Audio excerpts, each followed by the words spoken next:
Oh, and at the Cosmodrome, surprisingly enough. Cosmodrome and Castle being left alone. I mean, sure, the loot isn't that great. Like, the best loots are more on the south end of this map, especially when you look towards the bigger cities. So, like, the Volnovas, those are really going to be where a lot of people are going to get the best loot. Contra is going to have another good amount of loot for people to be able to get. I mean, I'm kind of keeping my eyes out on certain other places like Drobo and seeing if players are going to go that far, because we did have more of an eastern drop, even though it's pretty centralized still. It would have been a far drop to go for. And we are looking at Squad 15 versus Squad 17 in Villa, I believe this is, just on the south end of the circle. Oh, nice shots come in, and SOS Gaming is down. Squad 15 already have 2 members down. SOS should be confirmed killed. There it is.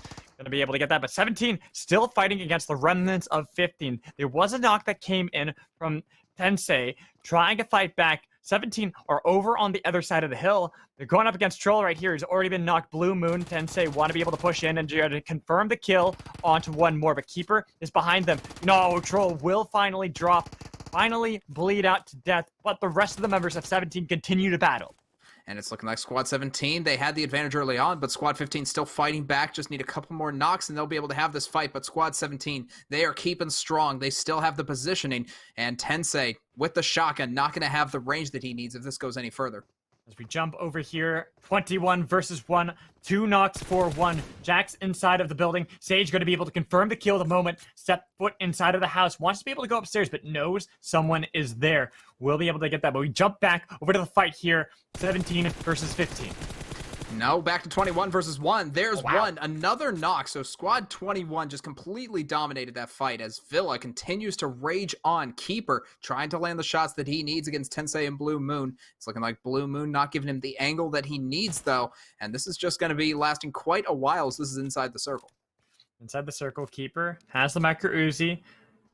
Finally, we'll be able to reload, but the rest of 17 were trying to loot. They didn't have the best guns to be able to go for this early fight against Blue Moon and Tensei, but Blue Moon took a lot of damage just from one good headshot out of that micro Uzi. And look at Cochrane moving around the side. Might just get the angle that he needs. It's all about whether or not 15 is watching.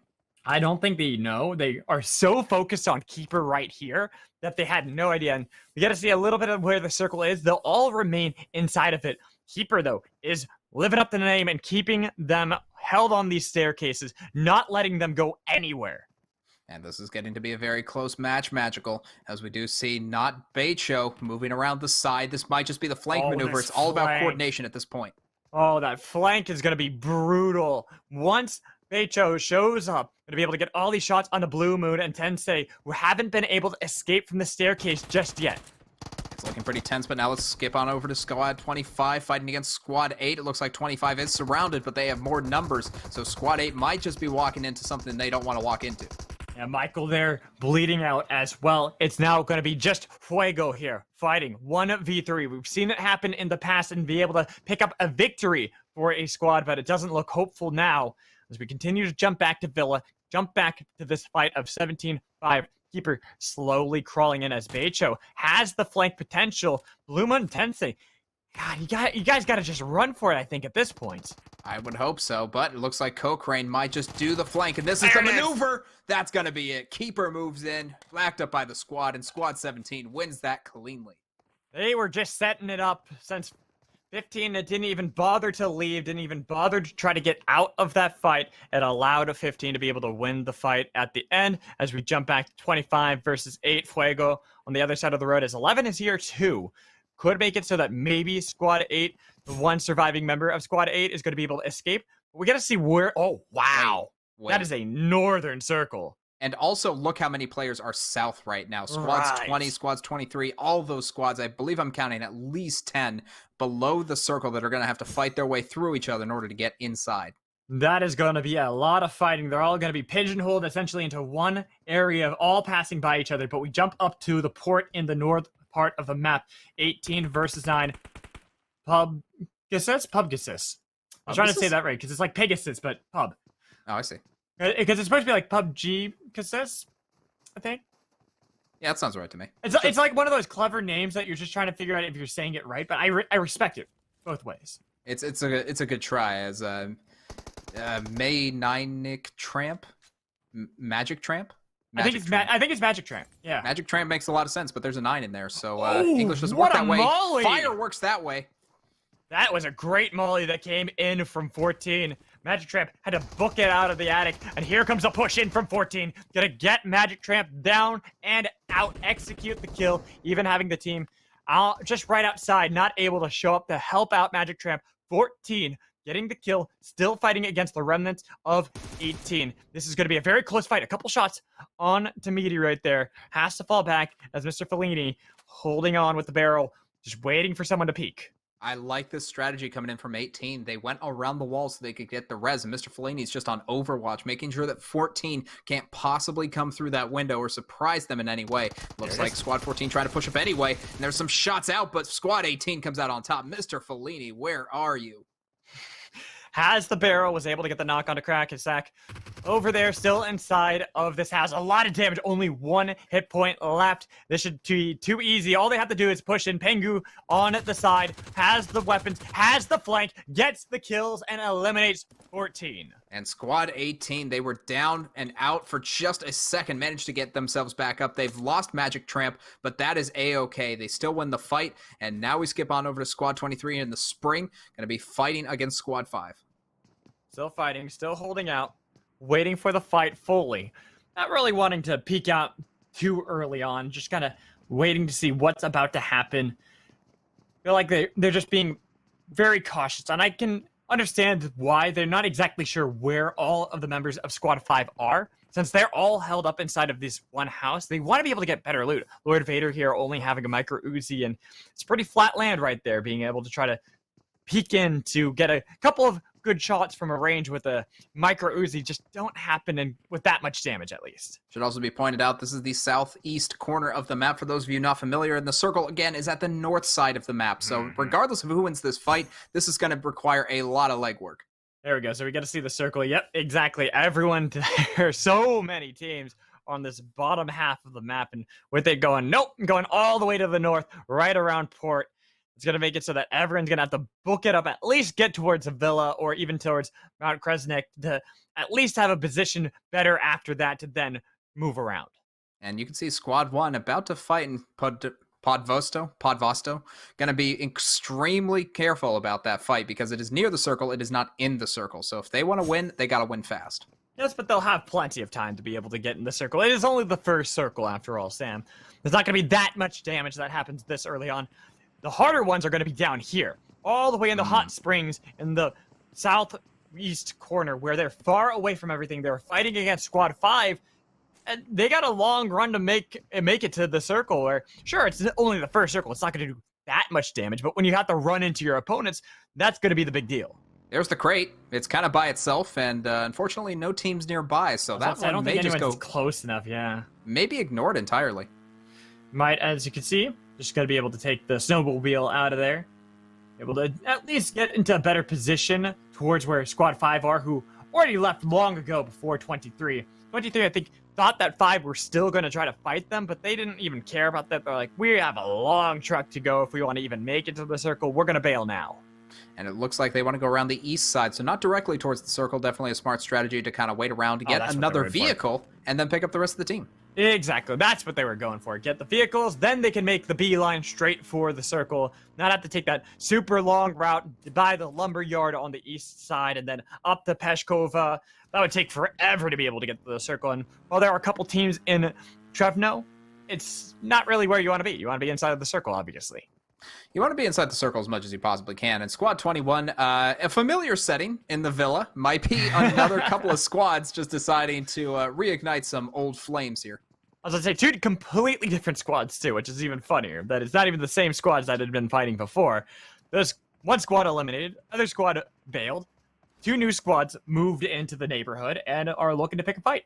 It's just something about the air, you know, in the villa. It just causes a lot of people to fight, but let's take a look at the map right now. Looks like several squads still outside the circle as it continues to move in. And Squad 21 gets the jump onto Squad 4. That's 2 knocks already. China was able to get 2 knocks, doesn't even need a scope, just iron sights, and look at that. They're eliminating Squad 4. It wasn't even a fight, it was a massacre.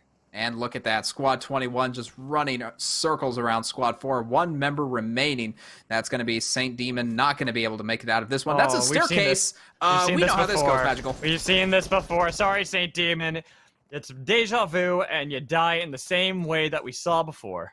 And unfortunately, for Squad 4, they are gone from this match. And since this is round 4, that will be the end of their playtime today. As Squad 21 continues to push forward. It looks like there's a pretty southern circle for this one. So they are pretty darn close and won't have to move too far. Yeah, for a circle that started so northern, now it's started to centralize a little bit more. So teams not going to have to fret as much, having to completely ditch everything just to get around port and get up towards like coal mines and stuff. Much more easier to manage now. And now we look at Squad 17, the original, the OG winners of Villa, going to be driving on up with that Dacia, going to be able to get towards the north side, and they've returned to the scene of the crime, Alex. Did they hear the shots, I wonder? I wonder if they heard some shots. They know there's new blood here in their village, their villa, and they want to say, this is our town. You got to get out of here. Oh, this is looking pretty bad for Squad 21. If they want to push into the circle, they got to go past Squad 17. And this might just be a very easy spot for Squad 17. Might be, but it is still pretty hard because despite having all these trees, you have the whole entire villa to be able to work with if you're Squad 21 to be able to hold themselves up. Oh, they went to the staircase. Not that staircase. We've seen this. You literally killed someone on these stairs. Nope, as Chino gonna be moving forward just a little bit. There's the vantage point that he needs, just trying to weave in between the fence here, or the wall, I should say. Might be able to spot 17. I think he knows something's up, and that's why he's being that cautious. They definitely heard the car drive up. They heard the Dacia, and are okay. We know there are people just outside of the villa. We know where they are. We don't know exactly where they are. It's a general idea. It is definitely the general idea, as Chino now might look for a flanking maneuver. And since they have 4 people, they definitely can afford the resources, I should say, being spread around a little bit. Unfortunately, they decide that they don't have enough information and instead will all pile into this little church here. Especially since you see Keeper has that sniper rifle to be able to work with and is looking for the position, looking to find someone. I think has noticed Striker just outside of the villa. But with the circle starting to push up, they're more just waiting out, see if they can get a pick onto 21 before they find out the next location and where they have to move.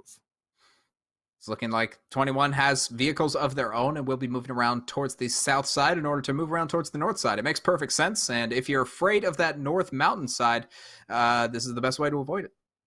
And it is.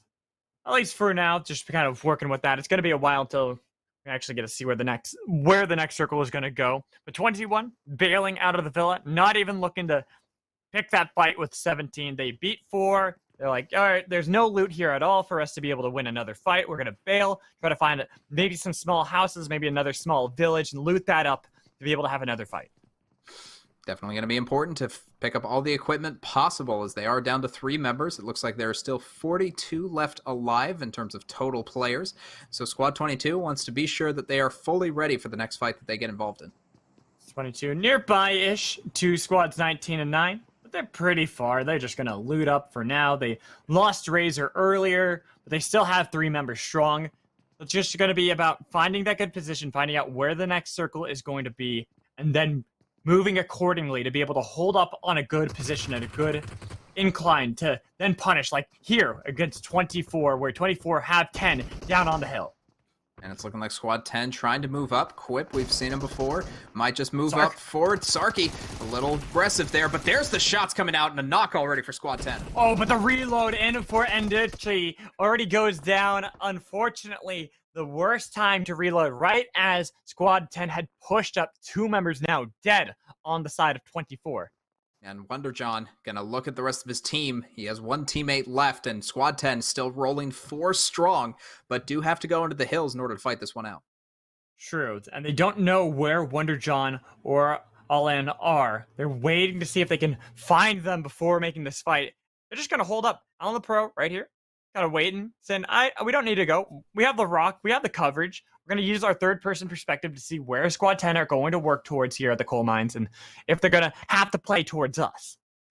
It's going to be not necessary. It's going to be an unnecessary fight for Squad 10, I should say, because Coal Mines, although it is just barely inside the circle, it is fully inside the circle. So you can, in fact, just take your time. You can even skirt around if you don't want to fight the remaining members if you don't want to, and you can really take your time here.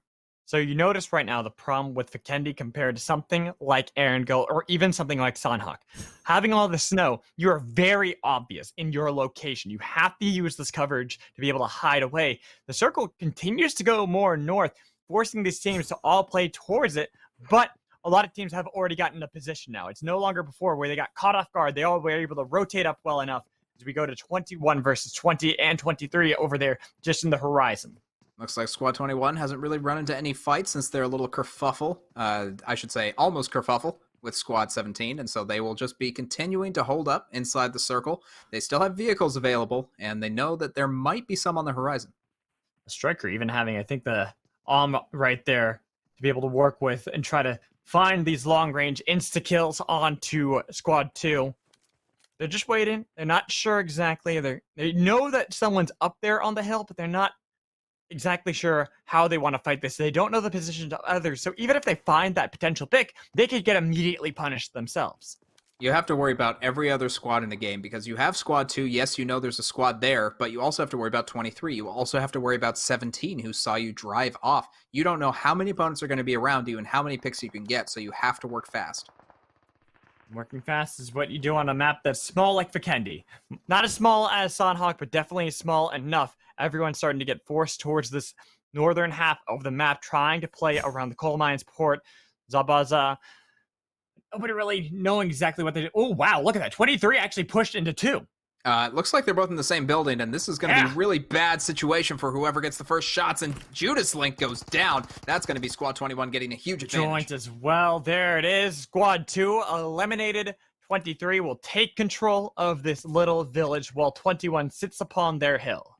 And it's looking like that we're down to 12 squads, 36 still left alive, so an average of 3 players per team means there is still a lot of game to be played. Indeed, there's still a lot ahead of us, still a lot of... right now, I will say, even though it's not like Sanhok, where we had by this time nearly all the teams eliminated, we're only 18 minutes into the game. Compared to Miramar, compared to Erangel, this has been a quick game as well. This is moving pretty darn quickly, but teams still playing pretty cautiously, and I like to see that. Just because it's a small map doesn't mean you need to go all guns blazing in every location unless you have that level of confidence like we saw on Miramar. Squad 10, looks like they were able to at least push up onto this hill past 24. Wonder John there. Got passed up by Quip and the squad. They got the kill on Alan the Pro, but they couldn't find Wonder John. They know one more member of 24 remains, but they're not sure where he is. They're kind of trying to bait him out, trying to see if they can find him, but without that location, they're going to drive by, drive past, and get a better position within the circle. It's definitely going to be important to make sure that you have the right positioning. As the circles do get smaller, it is about who can get the high ground and who can get the first jump onto the other team. It looks like Squad 10 with 4 members definitely has an advantage, but we've also seen that gone awry many times. Indeed it has. Squad 10 just going to be able to get a little bit more loot for themselves. I don't think that these buildings have been quite looted yet, and it's well within the play zone to be able to work a lot more wonders. As Squad 6 are all the way over, taking shots from quite the distance. They know members are over there, but not sure where exactly. That was crazy. I'm trying to figure out if it's Squad 17 that's shooting at them or if it was someone on Squad 10. It might have been Squad 10. I mean, there's an M4 for Sarky. Maybe he has the scopes necessary in order to take a look. But for now, it's going to remain a mystery as we turn on over to Squad 21, who's driving up on Squad 5. It's just Squad 5. They know that they can make the play. That or they heard the vehicles revving up and wandering away. Instead, Squad 21 looking for a little bit more loot for themselves. They have 3s over for China right now. 3 helmet, 3 vest. It's slightly damaged, but nothing that really requires them fully committing to have to loot again. Instead, I think they want to do this. Look for another fight and try to see if they can get themselves more points. They're already at 9 team kills. They're at 9 kills for the moment, but it looks like China trying to move forward onto Squad 5, who are not prepared for this, as they've been in combat with Squad 18 for a little while from the looks of it. Indeed. They've got them pinned down, I think, in that little church up there. Try to see if if they could play into them, but having no idea. They should have heard Ooh. that at least the vehicle drive up. China was able to get the knock on a mirror all the way over there. Now everyone knows 21 have arrived. And this means that there's a really bad precedent coming in for Squad 5. Molotov going to be cooked, going to be thrown, and that's going to mean Squad 5 moves out of the building, but you don't want to be caught with a Molotov in your hand. Accidentally threw it at the wall, had to bail away from that, wanted to be able to throw that at Squad 5, was not expecting them to have already pushed so quickly. You see Nofel already was able to get to the second floor, trying to see if they can get a couple more shots onto them, but Chino keeps them pinned with these Molotovs. It's looking pretty dire for Squad 5, surrounded by 2 squads on either side. There's the knock coming in for Chino, his second of this fight. They're going to be able to push in right now, try to see if they can get that flank, get the damage. They got the knock onto Preet already. Nofel is trying to res the teammate, trying to see if they can get a little bit of help. But instead, it's going to be the push coming in from Chino, getting the knock on a Nofel. Squad 5 don't have the fight left in them. They are eliminated out of the Squad 21, have taken their spot, and then look to see if they can take the fight to 18. It looks like 18 is taking shots already. 1 knocked as Squad 21 continues to push forward. There's a second knock. Nice! And even with the second floor, it's not enough. The high ground failed. Fellini, no! Entirely The Sage. Molotov! Nice Molotov. A Molotov keeping him locked in that corner. Not gonna save Pengu. Pengu dies. Jimrat pushes up as well, looking to kill Mr. Fellini. The Molotov will be what finishes the day. But now we got to take a look. Squad 19 hears all the commotion and decides maybe we need to go over the mountain and see what's happening in that cabin. The circle is closing in. Squad 21 knows they are not in the right position. No, they got to really book it now to be able to get within the play zone, because this is where it actually starts to hurt. We are on our 4th circle now. Look how fast they're dropping, but we jump over 23 and 10, continuing to fight. It's looking like a pretty grim fight here for Squad 10. They are trapped inside as Hypno tries to move around the building. Just has full health, but you can see the armor already cracked a little bit. Just a little bit, but should be enough to be able to hold up within this fight. As Squad 10, they have a good position here. Savage is on the first floor and knows where Hypno is. Heard the footsteps, so Hypno goes quiet. Going radio silent, waiting it out. And with that, Squad 10 knows they can start to move in. The Molotov comes out. Sarky takes a lot of damage, and they're forced to back out. For now, Squad 23 holds their position. Holding strong, but look at this. Bilka still looking to see if anyone's going to bail out of the building. Was hoping someone would try to jump out of the second floor to be able to pick up the kill, but now they're going to go for the full push in because here come more teams. Hypno going to take a good chunk of damage coming in from Quip as they take him down. Other members of Squad 10 want to get it. Quip will finally fall in the fight. Had almost been the hero, but it's going to be Squad 10 beating 23.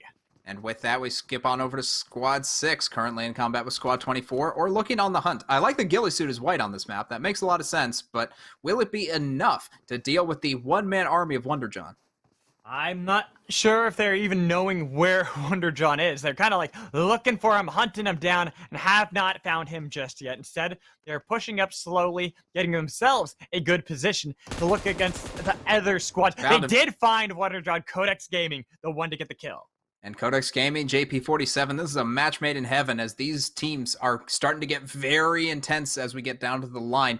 As we can see, Squad 6 is a full team that is becoming increasingly rare as we get towards the final circle, and there are only 6 squads remaining. But there's 20 players still alive, so that means there are definitely going to be other squads that either have full squads or nearly full, only having maybe one person dropped earlier into the match, meaning that this should be a very even fight as we are on our 5th circle now. And the circle's going to be closing in rather soon. Squad 21 driving on up. Squad 10 probably heard the commotion themselves, and Squad 6 now hears the car. Squad 21's just making themselves known to the entire game. But I think they wanted a better position. That's the only reason they drove this Jeep up like that. They drove right through the center. Now they are in a really easy spot to be able to defend and fight against other squads, but because they now have themselves wide open, they have to run towards these rocks to be able to get a better location to actually fight back. And with that, Squad 25 going to try to push in. They are currently outside the circle. Squad 21 going to be looking in onto that angle. The question is, will they see them first, or will Squad 25 actually get the drop here? I don't think that they saw each other just yet. There's still a lot of players alive, but we look over right now. Keeper got knocked for squad 17 in this fight against 6. 21 going to be able to engage, get the knock onto one member of 25 from a good range, but they still have a bad position. They still don't have it where they can easily fight back if they get collapsed on. And it's looking like Squad 21 taking this game by storm. They have 2-2 right now. They're getting knocks left and right. Squad 22 doesn't know what to do at this point. Can't do much. Striker was able to get the snipes onto the Nemesis OP. Nobody from 22 in a position to be able to help out the teammate. They want to be able to help out, but they got to be so careful. There are so many teams still alive that they can easily get flanked. Could be a flank possibility, but for the moment, they have the high ground, so at the very least, this grenade shouldn't do a whole lot, but it will sort of force 22 into knowing where 21 is. At least for now, or maybe make them think they're on a different edge than they actually are. The rest of the 21 still holding up against 6 and 17 here on the southern part of where the other players are, waiting for the others to be able to regroup with them, then be able to use this high ground, use this rock face to fight back JP so far down this hill that you got to push through. A miracle being the only one, I think, alive now for Squad 6.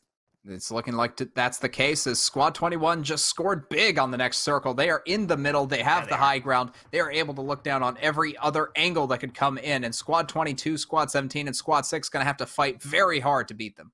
This is why sometimes just going for the Hail Mary play, going right to the dead center of the circle will pay out, because no matter what, you're more than likely guaranteed to be at least in the circle somewhat. But this time, 21, it went dead center right on their location. Now look at Squad 22 pushing in as quickly as possible into Squad 21, but it's too aggressive, and that's going to be another kill coming in for 21. I think that's the no, not yet the elimination of 22, only having one member alive now for 22. That means 6 and 22 only retaining one more player. 17, they're on the cliff side against Sage, getting a little bit of damage from them, as it is Cochrane who is taken down by Chino, with Keeper getting the grenade kill onto JP. And it's looking like Squad 21 with 21 kills among the squad might just get a few more. Saraki definitely in a lot of trouble. Sarki, I should say. Chino getting shots done to him now. Squad 22 fighting back. Mohit has been able to get this huge high ground position to be able to fight back well. Unfortunately, being the only member of the team and still outside of the circle, will eventually have to bail off the top of this rock to be able to get somewhere else.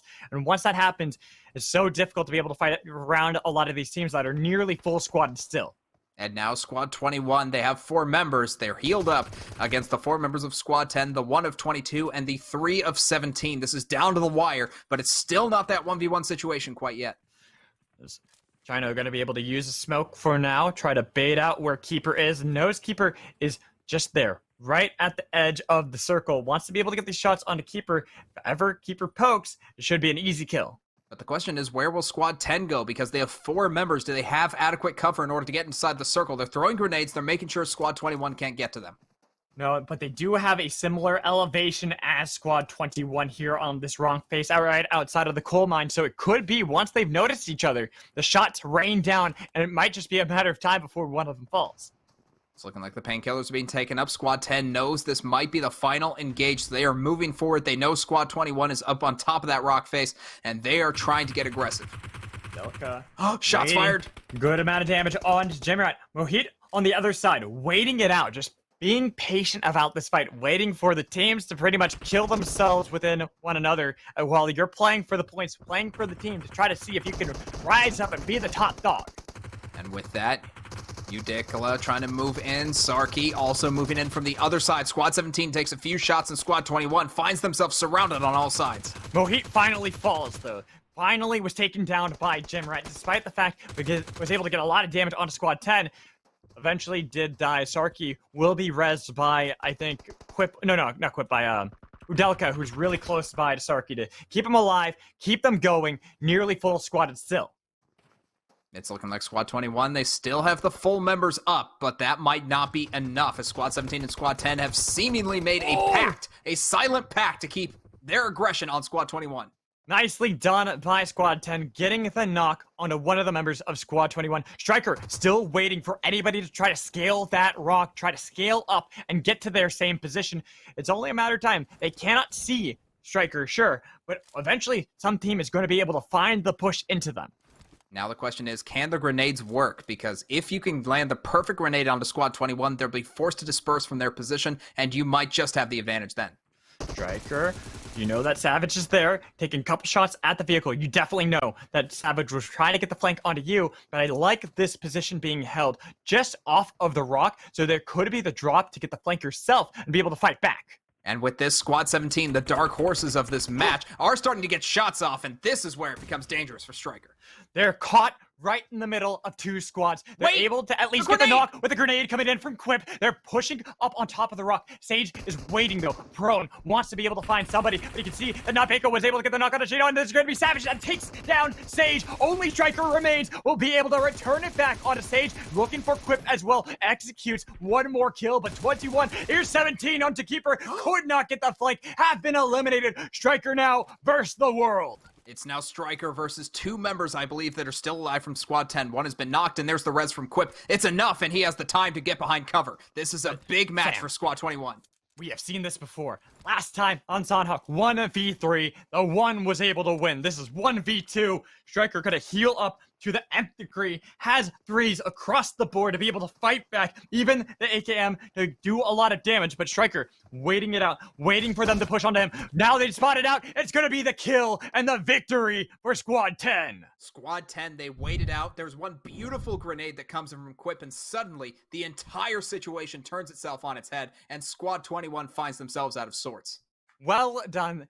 It seemed like they had such a great position. It seemed like they were the ones to dictate what everyone had to do, but the fact was they were caught in the middle of everyone. Everyone knew their location, which meant they had to constantly battle for it, meaning more targets, more ire onto them. And look at that, the number of kills that came in. Chino, 10 kills in second place. That's Not over Becho. 30 points. Look at that. It's a lot of kills. And also, looking at Squad 17, not Becho, 11 kills, giving himself 30 points. Literally,